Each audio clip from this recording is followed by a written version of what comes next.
मैं देश के उन जिम्मेदार व्यक्तियों से निवेदन करूंगा कि इस देश में 70 वर्ष पहले आप लोगों का जन्म नहीं हुआ था। यदि हुआ भी था तो आप बाल्यावस्था में थे।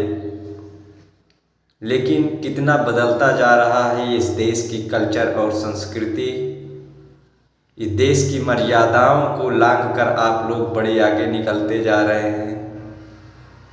आप लोगों को लगता है कि हमारे बुजुर्गों ने, हमारे महापुरुषों ने जितना बड़ा परित्याग किया है, जितना सब कुछ हमारे लिए छोड़कर चले गए, हमें उन बुराइयों की दलदल से, उन गुलामियों की दहलीज से छुटकारा दिलाकर हमें इस योग्य बनाने में अपना सहयोग प्रदान किया। वरना हम अगर उस गुलामी के दौर में होते तो इस चकाचौंध और रंगीनियों वाली ज़िंदगी को नहीं प्राप्त कर पाते। हमारे पास ऐशो आराम के हजारों अन्य साधन हैं। तमाम प्रकार की सुख सुविधाओं से हम आज सुसज्जित हैं। अब हम सबको अपने कंधे से कंधा मिलाकर अपनी जिम्मेदारियों को निभाते हुए इस देश की बाल्यावस्था को, गरीबी को इस देश से बहुत ऊपर करना होगा। गरीबी से छुटकारा दिलाना होगा। और सबसे कुकर्मित बात यह है कि इस देश में जिस प्रकार के अपराध होते हैं, समाचार में दिखाई देता है कि शहर मोहल्लों के, गाँवों के गलियों में, पटरियों में, रास्तों में जिस प्रकार की चोरी, छिनैती, डकैती, गुंडागर्दी, अपराध, अत्याचार कुछ चंद लोग अपने ऐशो आराम के लिए लोगों को छीन लेते हैं। जरा अपने दिल से सोचकर इस बात को देखिएगा कि आपने जिसका 2000, 4000, 5000 रुपये छीन लेते हो, पता नहीं कहाँ से कमाकर अपने बच्चों के लिए लाता है। धन्य हैं आप लोग कि अपनी ज़रूरतों के लिए, चंद ज़रूरतों के लिए आप उसकी मनसा को, उसकी ख्वाहिश पे, उसके बच्चे के निवाले को आप रास्ते में छीन लेते हो।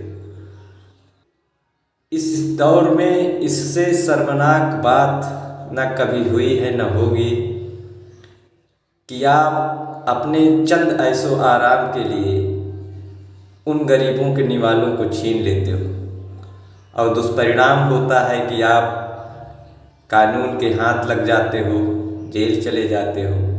आपके बच्चे आपको पापा, मम्मी, चाचा, दादा करके आपके पीछे जेल के चक्कर लगाते रहते हैं। धन्य हैं आप लोग कि आपके बदौलत आपका परिवार आपके पीछे भागता है। तो उन सारे कुकर्मों से आपको आज़ाद होना होगा। भ्रष्टाचार के खिलाफ आपको जंग लड़ना होगा, मेहनत करना होगा, ताकि आपके बच्चे इस देश के जिम्मेदार व्यक्तियों में अपना रोल निभा पाए।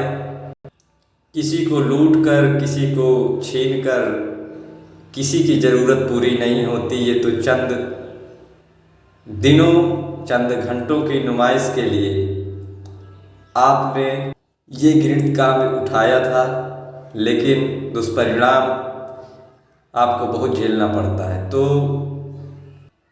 मैं भारत के उन सुपुत्रों से निवेदन करूंगा जो इस प्रकार के कुकर्मों से अपने कुछ चंद दिन निकालते हैं, कृपया करके आप भारत के अंदर ये सब कुछ ना करें। भारत को संपूर्ण आज़ाद रहने दें।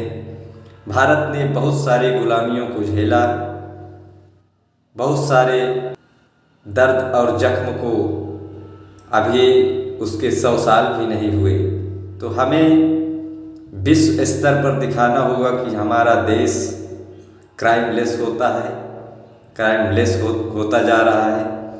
हमें अब क्रिमिनल लॉयर्स की कोई आवश्यकता नहीं रहेगी। हम किसी प्रकार के अपराध नहीं करेंगे। हम दिखाएंगे विश्व के उन समस्त देशों को जो हम पर जलते हैं कि हम तुमसे बहुत आगे बढ़ सकते हैं। हम विश्व के नंबर 1 के देश में अपने देश को लाने की संपूर्ण कोशिश करेंगे और इसकी जिम्मेदारी निभाएंगे। धन्यवाद। वंदे मातरम।